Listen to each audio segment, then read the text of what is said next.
નમસ્કાર, આપ જોઈ રહ્યા છો નેશન પ્લસ ન્યૂઝ. હું છું આપની સાથે હેતલ ભગત. સુરેન્દ્રનગર ચુડા તાલુકાનો માલસલ ડેમ ધોધમાર વરસાદને પગલે ઓવરફ્લો થયો છે, જેને લઈને નીચાણવાળા ગામોને એલર્ટ કરાયા છે. સુરેન્દ્રનગરના ચુડા તાલુકાનો માલસલ ડેમ ઓવરફ્લો થયો છે.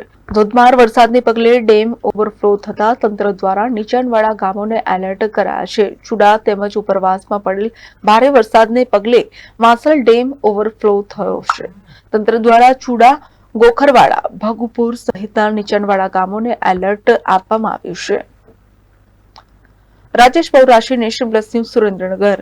સમાચારોના સતત અપડેટ મેળવવા માટે અમારી નેશન પ્લસ ન્યૂઝની યુટ્યુબ ચેનલને સબસ્ક્રાઇબ કરો, બેલ આઇકન દબાવો અને જોડાયેલા રહો ફેસબુક, ઇન્સ્ટાગ્રામ અને ટ્વિટર પર.